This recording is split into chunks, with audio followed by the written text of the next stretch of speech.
Hey, it's just me and you here, so I gotta ask you. Remember that time when you shooed away your kid because your phone pinged and you just had to answer? Or that time you missed their assembly because you had a webinar scheduled instead? Or worse, that time your kid didn't even cry when you told them you'd miss their game because they already expected it? Yeah, we've all done it. And to avoid the parent guilt, we probably gave ourselves a pass, saying, it's just this one time, or I'll be there at the next one. But here's the deeper question. Are we accidentally perpetuating a cycle and an experience we had with a parent who was always working and who would buy us stuff to show love rather than just being there for us? You can already tell this is a really different episode, and it's 100% worth a listen. Today, George Rivera, the author of Buy Back Your Time Formula, joins me to share his personal story and how his dad's deathbed statement changed his life. So much so that he overhauled his work habits, sold a business, and started a new one, helping 7 to 9-figure business owners realize and be present for what's most important in life, not missing it. George is a marketer by profession and understands deeply all the hats you're required to wear as an independent business owner. But if you end most days wishing you had more time, feeling guilty about not being present with family, or shoving down sadness that you're missing out when it comes to your kids, this episode is all the help you didn't know was available. This is your first step toward being a more available parent for your kids and feeling more of a balance between business owner and the family first parent you want to be. Welcome to Podcasting for Financial Professionals. I'm Virginia Elder, founder of Podcast Abundance, where we help you use podcasting to market your business, to increase your authority, to get more eyes on your practice, and to capture leads for your business. If you're an investment advisor, tax strategist, business finance sleuth, or wealth management professional who wants your podcast to actually support growth, not just create content, you're in the right place. I made the podcast conversion blueprint just for you. It walks you through exactly how to turn your listeners into clients using a simple framework you can apply right away. The link is in the show notes.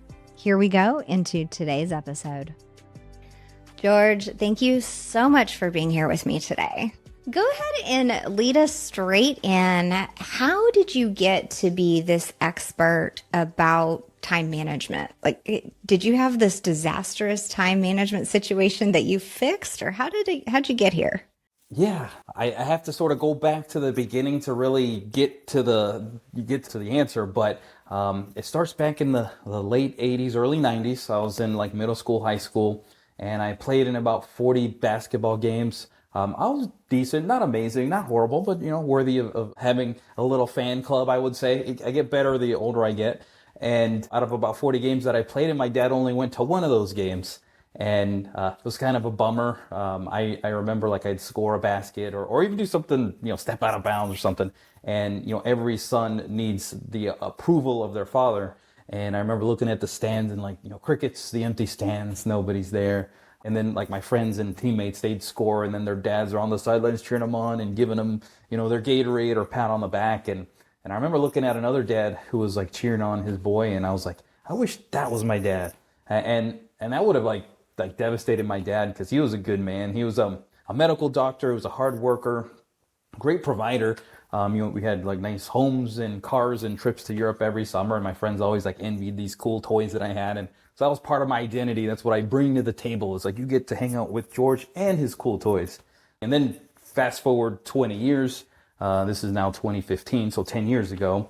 My dad's entering his 40th year of medical practice. He's 67 years old. And his parents, my grandparents, had just passed away a couple years prior in their mid 90s. And so that's a good run. Sign me up for that. They passed away in their sleep and healthy, or, of old age, mid 90s, but no big complications. So I'm like, yeah, that's a good way to go. And so my dad's thinking, hey, gearing up for the next third of his life, or the last third of his life, because, again, he's 67. But then he got diagnosed with cancer early in that year of 2015. And it was like a 6 to 9 month diagnosis is what they gave him. Basically, like towards the end of his life, the last 2 weeks, he told me, these words that essentially changed my life. He said, "Don't miss Leo's games. I miss too many of yours." He said it just like that, pretty much like deathbed confession style. And it hit me in a couple of ways. First way was like, holy cow, like those middle school, high school games that he missed, like he really cared about that. Because like as a kid, you don't know how to process that. I remember thinking like, I'm just loaning my dad out to the world to make it a better place. He was a doctor, a lifesaver. You're just figuring out ways to cope.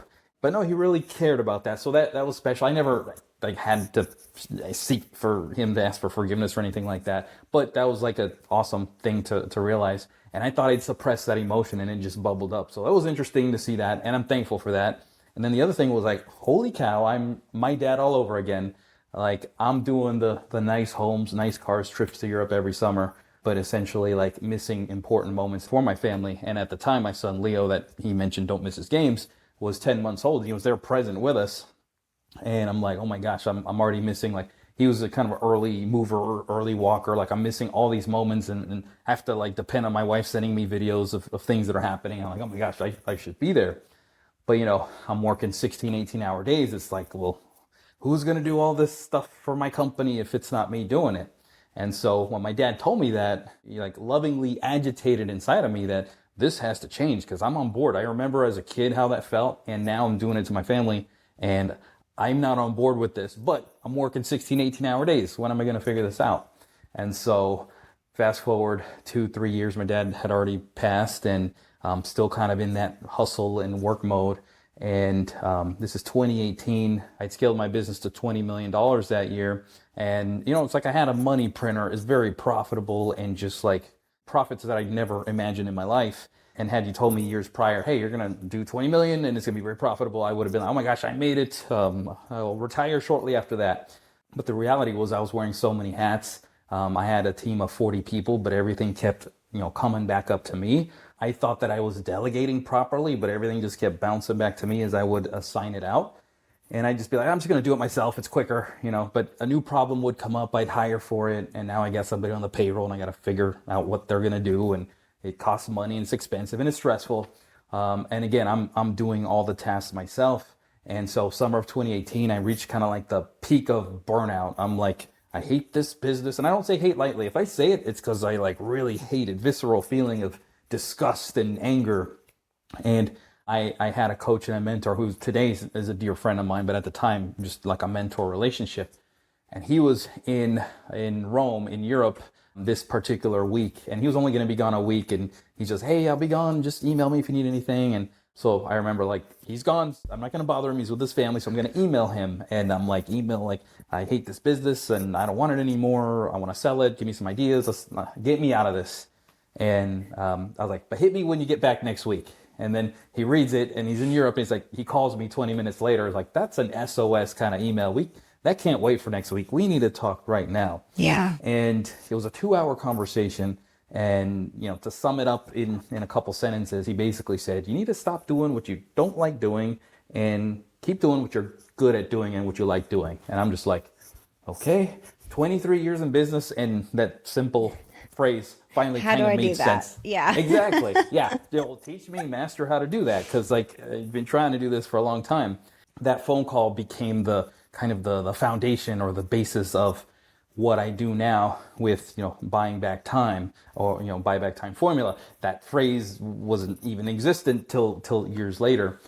But we started implementing frameworks and things to like get me out from being the bottleneck to the goal was to being a founder present with my family and the business having systems and frameworks to kind of run on its own.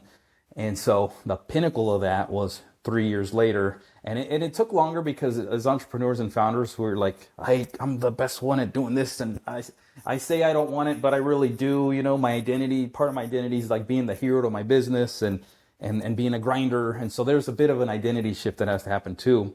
And plus, like, mistakes can be six-figure mistakes. Like when you're doing that kind of volume, like if you don't reconcile invoices properly and other issues of a high-scale business like I had, there's a six-figure mistake. And so there's a lot of pressure too on getting these things right, which contributes to like, well, one day the shoe's gonna drop, and so me as the owner, I have to like keep it together. But anyway, that's kind of like a fear thing that you just got to get over. And I did. It took some time. But in 2021, more than doubled the business to near $50 million. And I was like living a semi-retired lifestyle. I was working no more than 30 hours a week, focusing on what I'm best at, which is like copywriting, sales, marketing, traffic, media buying, like all the fun money-making side of online marketing, not the, administrative stuff. Super important. Somebody should do it, but it shouldn't be me. It shouldn't be the same creative brain that brings in the revenue for the company. And so, on the lifestyle side, I'm plugged in with my family. I didn't miss any of my son's games. In fact, he's homeschooled, so he travels with us, and taught him how to negotiate real estate at 8 years old. Quick question. Is your podcast actually bringing in clients or just downloads? Those are two very different things. If you want your podcast to generate leads for your business, you need more than great content. You need a conversion strategy, which is exactly why I made the podcast conversion blueprint. With this free download, you learn how to structure your episodes, what to say in your call to action, and how to move listeners into your pipeline for your business. If you want to start growing your business with podcasting, grab the link in the show notes and download the podcast conversion blueprint today. So basically, like that year's buying and selling houses and properties and businesses and Airbnbs.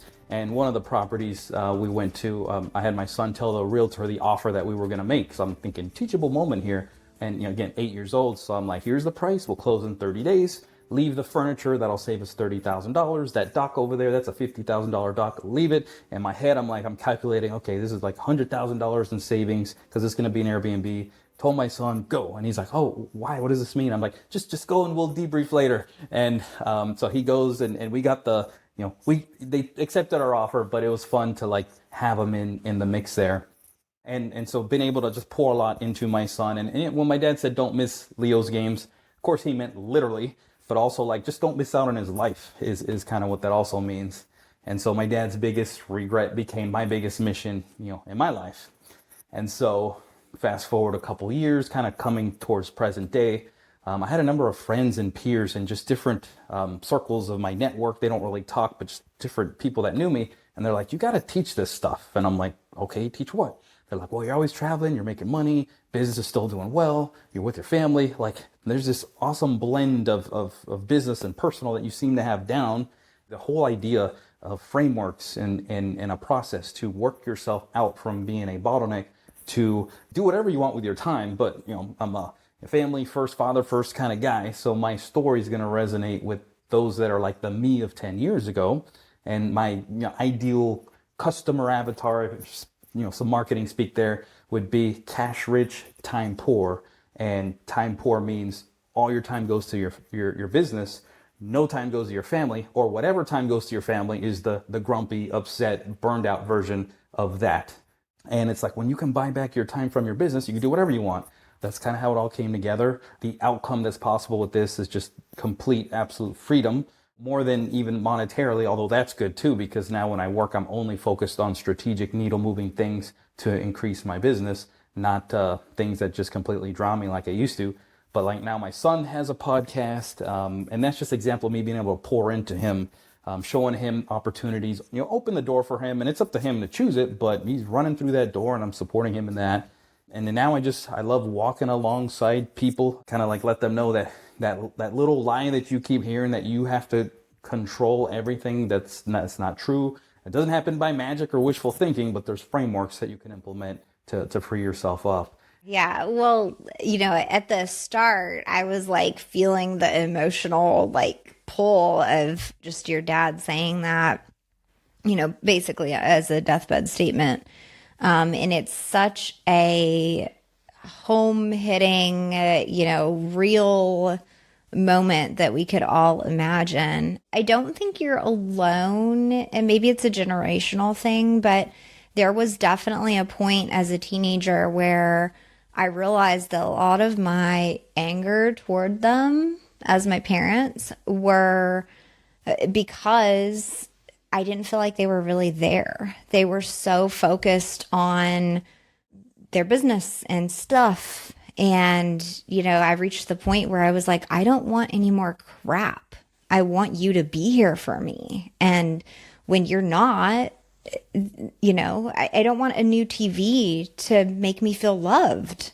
But then the other piece that's highlighted there is this tendency to unknowingly repeat the generational cycle of whatever your experience was, even though we think we want to do things differently. But it's just natural to fall in that pattern. It's really apparent a lot of times in a money management type pattern. And I know a lot of the folks listening see that and address it often in their work. So I don't think you're alone in your experience. And I bet while you were sharing your story, a lot of folks were nodding because I bet we all had somewhat of a similar experience. The difference is that your dad recognized it, whereas I'm not sure a lot of ours did. So good for you for realizing that, noticing it, trying to actively make changes. And then there's so much there too, right? To grow a business to 20 million and then a few years later, 50 million. I mean, I think a lot of folks listening are probably thinking hello, tell me how to do that. Right? But even as just say a 6 or 7 figure founder, just scale it down just a little bit. There's absolutely that tendency to max out and burn out with your time and not even be able to get to those multi-million numbers, just because even if you're hiring, even if you're delegating, like you said, it always comes back to you unless there's a special formula that we're following. So can you tell us a little bit about how you learned to delegate? Almost what was the difference when you thought you were delegating well versus the change of actually it's not my problem anymore. It's not going to come back to me. They know everything they need to know to handle it and be responsible for the outcome. Yeah, so just thinking back to 2018 and even years prior, I was scaling chaos. So you can handle chaos at a lower level, but as you scale it, then it's something breaks here. And so yeah, I guess my issue was that I'd always just hire out problems, and I'd sort of trust on their expertise to just handle it and fix it. And I wouldn't explain it properly. So, I accept full responsibility for that, but I would hand over the task, or I thought I was handing it over, and I'm do this, and do that without properly taking the time to break it down, explain it step by step. And yeah, they just come back with questions, and instead of, kind of walking them through the completion of it, I'm just going to do it real quick because I got a million other things to do and I don't have time to block out an hour to explain something that'll take me 10 minutes to do. So it's one of those things where, it's a little short-term sacrifice. It's not even that big of a sacrifice for a long-term gain versus just keep knocking it out. And then you train your people that you're the Mr. Fix-It guy or the Fix-It person. And it's oh yeah, they'll just do it. So they just kind of hang around for just to be on salary. And so kind of demotivates them to do their job. Mm-hmm. And then what shifted? How did you learn to delegate well? Is there some secret tip to that? I mean, obviously SOPs are a big deal, but a lot of SOPs are not that helpful. So how do we what was the solution here? Yeah, so one of the first things I did in 2018 was I just did what's called a Freedom Audit. At the time, I didn't even know what that was. And it's basically reviewing everything that you do. So what I tell people is, hey, look at your calendar for the last couple of weeks. And if you're like I was back then, I'd say, I don't really have a great calendar. It's just got a call, but I'm not saying what I'm doing. So, okay, you don't have that. So for the next week or two, at least a week. You want to document what you're doing like on an hourly basis, everything, like, hey, brushing my teeth and, like everything. It'll take a couple of days and you'll start to see certain things that you're doing that you're, oh, okay, now I'm starting to get it. And these are some things that I shouldn't be doing. And what you want to do next, evaluate yourself and give yourself like a dollar value. For example, I'll just say my time's worth $1,000 per hour. So if I'm doing anything of work, I need to be making sure that it's $1,000 plus per hour value. Anything under that, I should be like outsourcing it. So for example, I was working 60 hours a week when I first did this. And I realized that 40 of those 60 hours, I was working on tasks that were $50 or less per hour. So do the math. I'm not a mathematician, but that's $2,000 for the week. So if I'm $1,000 an hour guy, I could pay $2,000 for a whole week and buy, again, not a math guy, but like over 60% of my time back that I could do whatever I want with. And now, instead of before those 20 hours, which were $1,000 plus hour tasks, I'm doing it burned out, low energy, low focus, maybe even upset, maybe even sometimes extending those $40 hour tasks into 40 hour low dollar tasks into my prime stuff. Now it's 20 hours of pure focus, energy, and like being in my zone of genius. So now maybe you could argue that $1,000 an hour is now like 2, 3, 4,000 because it's more effective. So that was like the first time that my mind shifted around this whole thing. I was a believer in outsourcing prior, but again, I was just doing it wrong. Now I was like, oh my gosh, this was like mind blowing to me. Maybe people hear it and like, oh yeah, that's kind of, it makes sense. But it took me 20 something years to get it. But when I did, I went all in on it. And once I finally got something off my plate and it didn't boomerang back to me, I was hooked and I was addicted to doing this to everything I could so that I could stay focused on my zone of genius, which is, networking, making new offers, focused on marketing, basically revenue generating activities for my company and letting other people handle more admin stuff. And like you said, there is a process to doing it so that it doesn't boomerang back up to you. So again, I was the king of the boomerang. Now, no more. Boomerang's down. So my way of doing it now is if there's a task that I want to outsource to somebody. Well, first, as I hire them, I've got a process where I make sure that they like read the whole application. You put little things like 4 plus 4 equals 8. Tell me this when you apply, like in the whole middle of the thing. I want to make sure they read it. I know with chat now, they're probably like just popping that thing in there and then they're going to, oh yeah, watch out for this. So, but this worked amazingly, a couple of years ago. But the part that will still work now with or without AI is that you have them do like a Loom video and ask them personal questions to sort of see kind of how they handle and respond, certain things like, what do you like to do in your spare time? What's a favorite hobby of yours? What's your superpower? What are you afraid of? And then, you get to see the human side of them, not just this, professional, boring stuff, the like non-personality side of things. And so that's one thing. And then it also like shows that they follow instructions, which is huge. So you can do both those, then you can work with me on these tasks. So that's the first step, get people who actually follow instructions.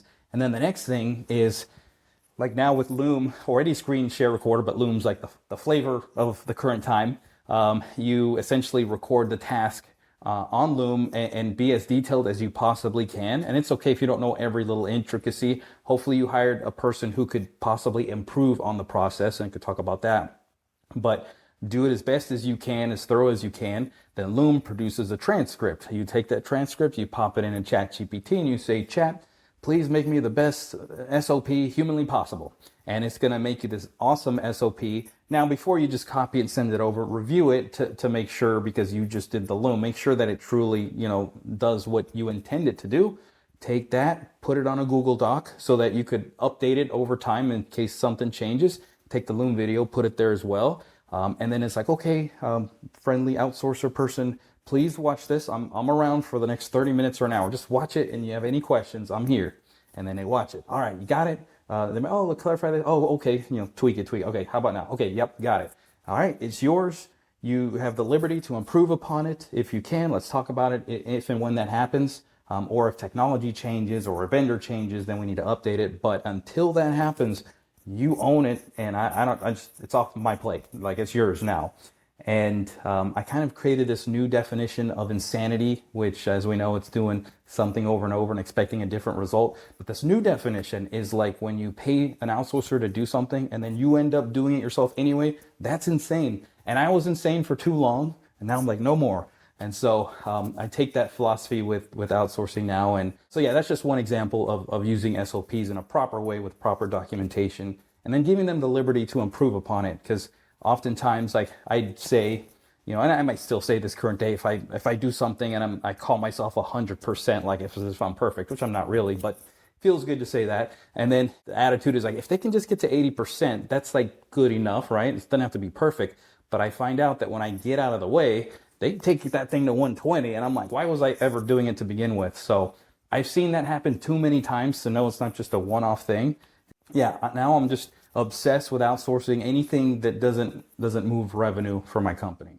Just starting from the top of the process, I think some of the challenges there are breaking down your schedule and recognizing like which ones of these actually make me money. Like, oh, well, I think social media is important for my business, right? Because that's visibility. But then there's not money directly coming from Instagram or whatever platform you're using. And so I think even in that process, sometimes you need a coach or somebody to guide you through like, no, that doesn't make you money. These things do. Like, this is what's important. Then the next level, I think that might be a challenge to some folks is identifying the value of some of the tasks that they've identified. Like, how do you put a price tag on some of the things that you need to do, right? So a lot of their time needs to be facing others, right? So attending networking events, attending the community events, being on calls, being on Zoom, basically networking their butt off, and then following up and having calls with everyone that they met. So that right there, I could see how your schedule is just full to the brim. And to assign a value to anything in between those tasks, I think would be a challenge. So could you walk us through, like, what is the logic behind values assigned to a list of tasks? Like, are you literally like, someone without a college degree could do this, someone with a college degree could do this? Like, is there some level of tier? How do we do that? Yeah, and I think the business owner will know most for their specific information. Just to speak for myself, and I'm sure others will relate, is I was just doing a lot of like admin related tasks. Like when you said like they're spending a lot of time networking, I think that's a valid thing to spend your time on if you're a business owner. Now that you could argue or kind of look into, am I networking with the right kind of people? And hopefully the answer is yes, but there is something you gotta like make sure you are. Because I spent time just networking with people that aren't the right ideal clients. So that's just kind of a side thing. But generally speaking, I think networking is really one of the things that the business owner should be focused on.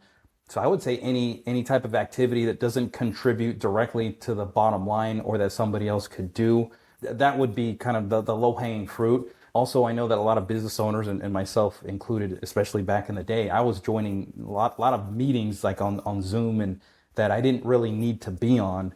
And especially now with the AI note takers and stuff. Not that like note taker attends on your behalf and nobody else is there, but you have like a number two there or something that could be there, and then you use your note taker to sort of look out for when you're called upon to provide something, or just to give you an overview of something. It's one of the first things that I identify when I'm working with clients. Like that right there is kind of like the low-hanging fruit, is removing from kind of like pointless meetings for them.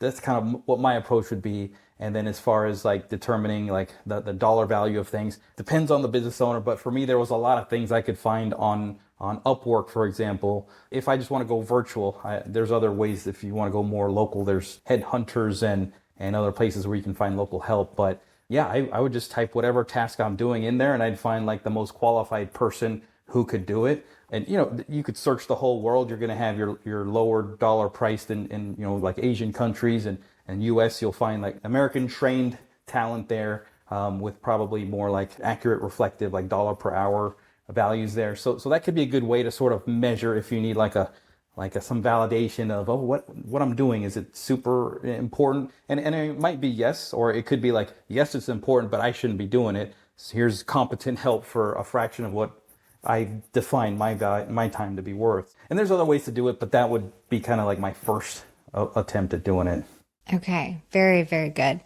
And so to sum up all of this, you have a book out. It's called The Buyback Time Formula. Would you just take us behind the scenes? Because I know so many business owners are thinking like, oh, I should write a book. Like I need to establish authority. I need to get visible. I need to, put my thoughts out into the world in a written format that's permanent, like a book. So what was the thought process like for you to say, okay, now I'm teaching how to buy back your time, and I have these formulas and these processes, and I have so much advice from what I learned.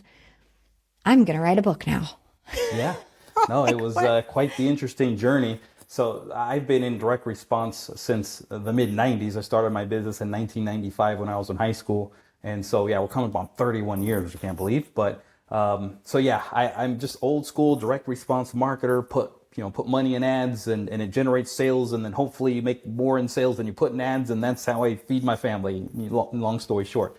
Or that's how it's been the last 30 years. And this is something completely different than what I've done prior. And my primary success online has come from in the supplement space. And there's like a wrong way or unethical way to do supplements. I was the right ethical way. I just clarify that because people might hear supplements like, oh, I wonder which side was it on. And so it was the good side. What MLM did you do? Yeah, exactly. Or there's these trials where, oh, it's $2.95 today, but we'll bill your credit card for eternity. And you can't ever cancel unless you like shred your card. And really, it's like I imagine my grandma when she was around probably fell for a lot of that. I mean, that's just like who they try to sucker. But I was the good ones. I never did any of those tactics. And so all that said, and my products were good. I mean, I wouldn't say like amazing, life-changing, just good supplements like you buy at the store. Good vitamins. Yeah. Good source. But I never had anybody come and tell me, oh, this bottle of pills changed my life completely. And so while I can do that, it didn't feel like very fulfilling. It's just transactional kind of feeling. And I feel like I was put on this earth to have more of an impact. At the end of the day, what I'm doing with, the buyback time formula, I feel like it's like a movement and a method. And so I happen to have a book behind it, the same title. And the goal is to bring dad back home. My dad to me to my son, like it's all just woven in the story. And so the goal is to bring dad home so that the sons and daughters, instead of being raised by iPads and iPhones, they get dad in the picture, and them just getting the things that they can only get from a father presence. And that'll help build like the nuclear family that builds impact and legacy, generational, because, like you said earlier, habits from generations tend to repeat, knowing or not, but it's good to sort of be aware of it. So really it's like generational impact. Yeah, the goal is just to take someone out from being the bottleneck in their business to do whatever else that they want to do and that they're passionate about. Or I have a program where I walk through people, in a closed basis to help them literally implement these frameworks in their business. And it's not just in their business, although we do that, but then it's also on the personal side.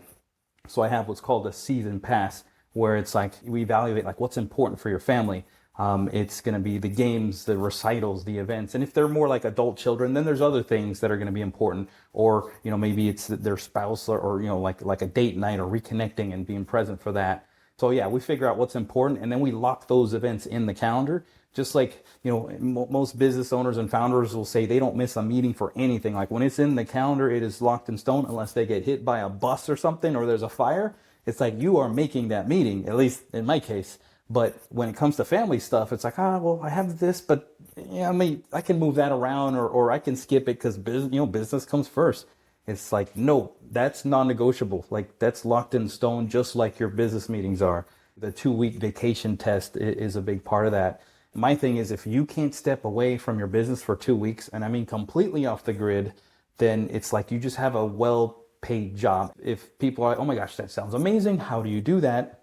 and I'm also a little bit nervous at the same time because I can't step away for an hour, then you need this. Then that's proof that you need this.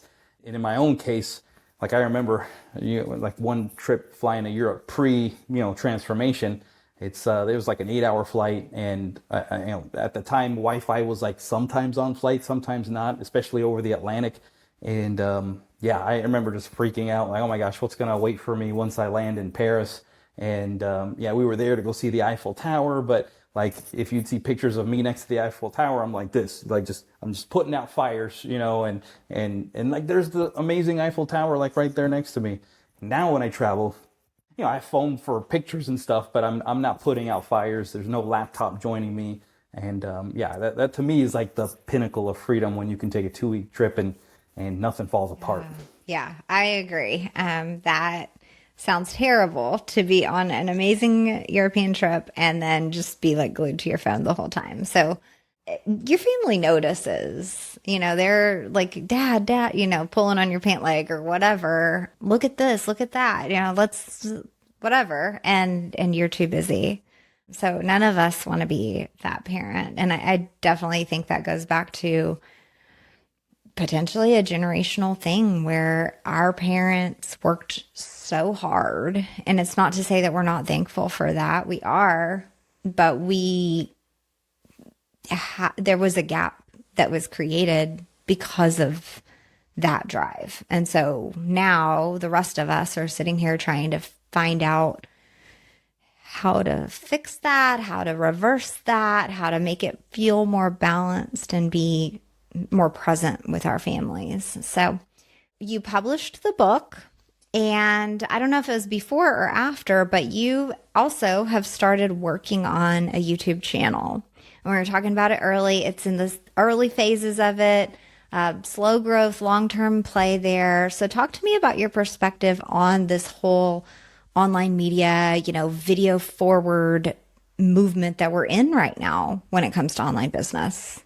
Well, yeah, like I said earlier, my career has been in direct response, money in, money out. And so this whole personal branding side of thing and social media is relatively new to me, so it's playing the long game with YouTube. One of the reasons that I do post daily, because like anybody could look and be like, wow, it's got a few views, but it's not like smashing servers or anything. And they might wonder, was it even worth it? And I'd say absolutely 100% it's worth it. Because one, it continues to refine your knowledge and skills about what you're talking about and presenting on a daily basis if you do it.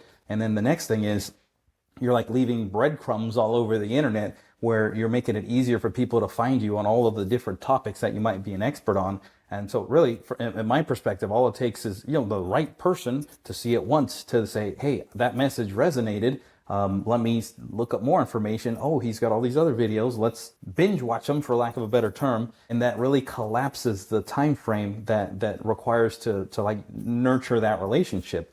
Because when I connect with people, they're like, yeah, I've seen like 6, 7 of your videos. Like, I love your philosophy, where you stand. What do we do now? Like, what's the next step? Whereas before, it's like, maybe I had to be introduced by somebody and have several phone calls. And this just sort of supercharges and amplifies the getting to know you, or the research side, if you have a service and offer, or, a product that you want them to consume. So let's back up and pick something out of what you said there, is that you are posting a daily video. So clarify what that means, how long they are, how you're doing them, all of that stuff, so that folks listening really understand, like, how is this guy doing that? Yeah, well, AI helps. AI helps with content and ideas and stuff. My big thing with AI is just don't outsource your thinking completely to it. It's good to help with ideas and brainstorm, but you don't want it to completely like take over your philosophy, your branding, whatever it is you're projecting out there. You want it to be authentically you. So assuming you're already like on board with that, then it'll provide great ideas that are in alignment with like your expertise and what you're looking to do. I just have it create like every week, it'll create like the next 5 videos to sort of like harmoniously play off of each other. They're designed to be consumed independently, but also they kind of weave in together too. So it just depends where you come in. Usually there could be as little as 3.5 minutes. Longest one might be 7, 8 minutes. And I use a tool called Gamma, which is kind of like the new PowerPoint, I guess. You still got to make sure the pictures reflect what you're saying and stuff and all that, but it literally like going from hours to do PowerPoint now. It just takes a few minutes to put it in Gamma. And then I use Loom, which we talked about earlier. It'll record it. It'll show my face. I think it's important to show your face when you're doing these videos, especially like PowerPoint style or presentation style, so that, the humanization of it, I guess, is why. And I know that, certain messages will strike certain people, and it's kind of like, just like I said, putting a lot of breadcrumbs out there. I also do a reel per day, and I post it on various socials. And again, that's similar, like a long-term play. Like my reel yesterday was about something that you just talked about, was something to the effect of like your child saying, hey, and you're like saying, oh, not right now, I'm busy or whatever. Like the theme of that video is like you're training your family to not even approach you anymore. And then your house goes quiet all of a sudden, and you're thinking, oh, it's peaceful at home, but inside they're like resentful. And it's like, because we've been trained that we can't get your attention, or when we do, it's just like, hey, you put us off aside. And so that was a theme that I just literally did. So those are the kind of videos that I do, like just short, kind of like punchy, like, hey, be careful for what you wish for. You're going all in on this, but you're neglecting this over here. Make sure there's balance. Yeah. Okay. So let's unpack that just a little bit. You are using AI to just help generate the topics, maybe some outline, something like that from there. Then potentially moving that over into Gamma and having that create like a slideshow for you. Then hopping on and using Loom, which is like, for folks who aren't familiar, it's like a little circle where your face and your video is. And so they can see you talking and moving, but it's small. And then the majority of your presentation or your video is like a screen share of these slides that are created. And then you said, anywhere from 3 to 7 minutes, and you're doing this daily, which that makes it, based on the length and the way you're using AI and how it's just like a quick topic you can share off the top of your head, that makes that daily production feel very attainable. And to say that that's totally DIY. Like, I don't think that you're needing like to outsource production of this big thing. So that is a great way to just get started for folks if they are not ready for like a full all-in YouTube channel or podcast. If video freaks you out, using Loom might make you feel better because the majority of the screen is whatever you're sharing. And then your circle is so small, they can't really see that much detail about your background, your makeup, your hair, whatever you're worried about. So it's a great way to get information out there and start your journey, get on camera, start getting comfortable. But it's also a low lift, shall we say. So tell me about how long you've been doing it, and then how you're balancing marketing the book versus marketing through this YouTube channel. Yeah, so I've started this back in July, so this summer, so I guess we're 5-ish months at this point, and I've been like religiously doing it because it's one of those things, you just do it consistently, and it is the long game. Like, for anybody listening, it's like, hey, you got to tell yourself this could be 6 months before like anybody really notices. But as you start generating traction in other places, it brings great credibility. And it, like I said earlier, it brings the opportunity to like shorten that trust and collapsing the time that it takes people to really get to know you.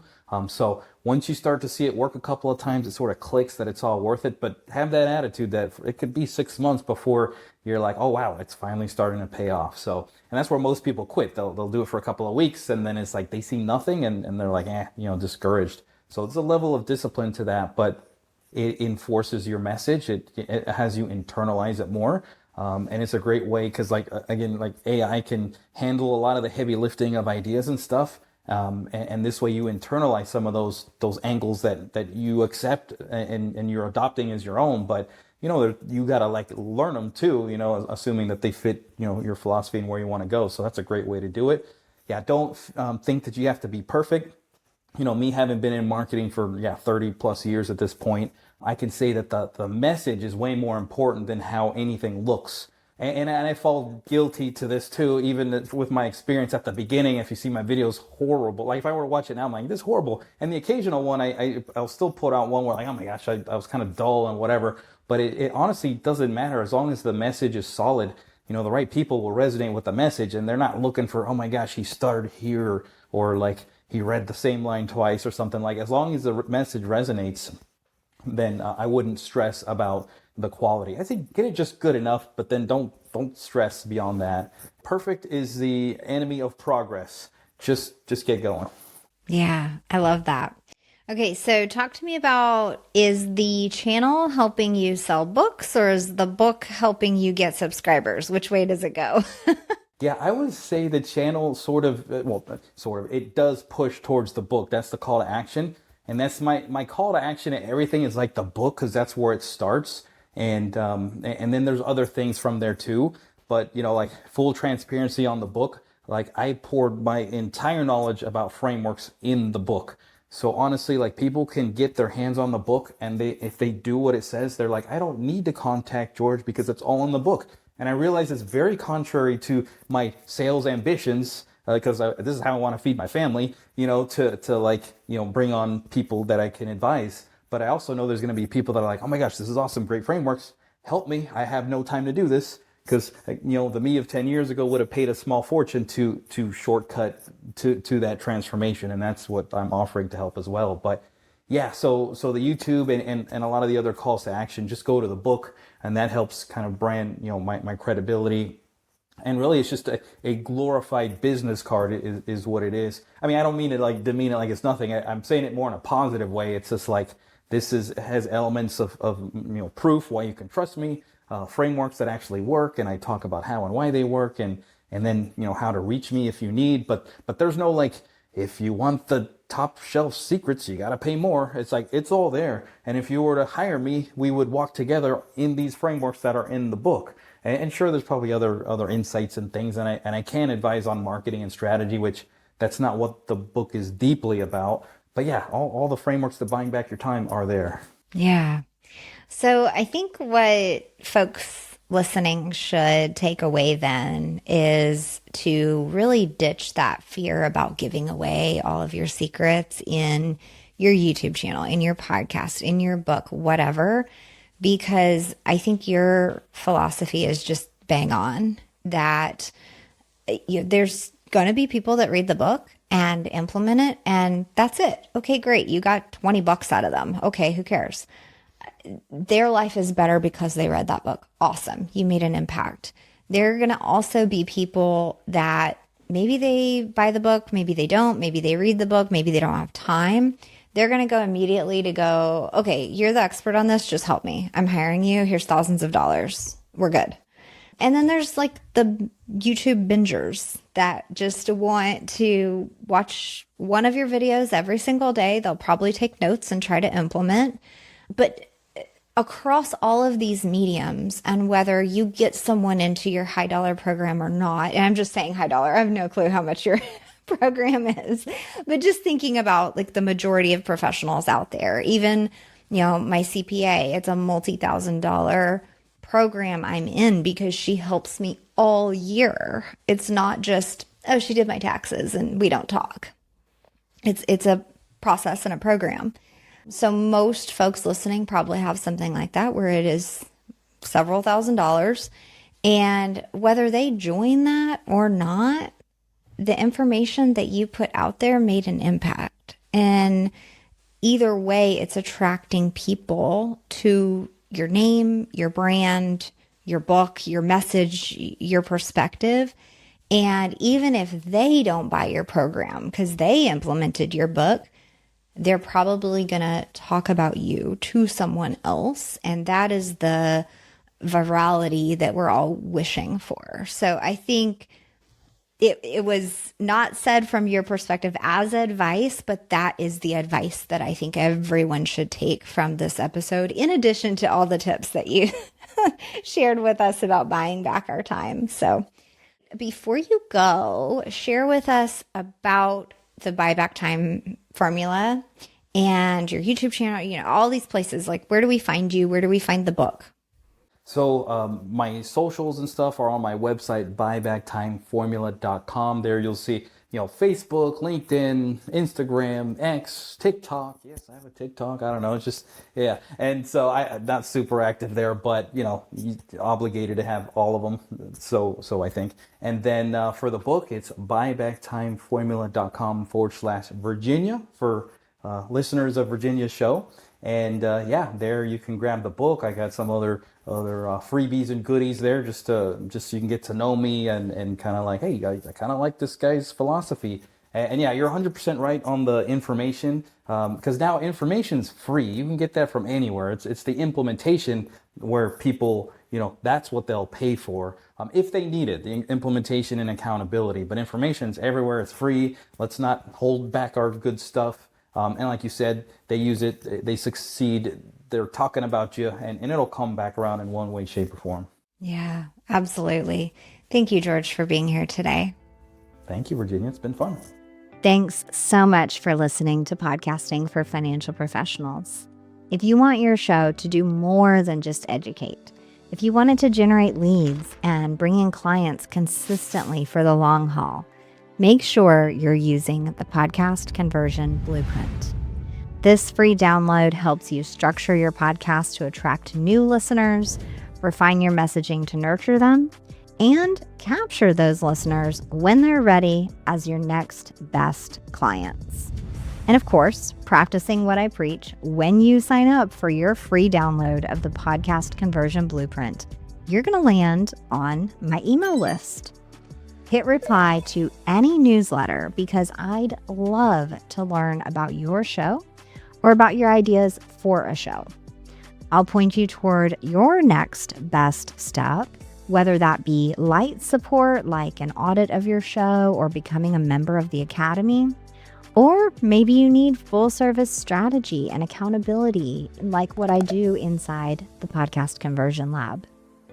Thanks again for listening to Podcasting for Financial Professionals. If you enjoyed today's episode, stick around for the next few episodes because each one incrementally helps you improve your podcast.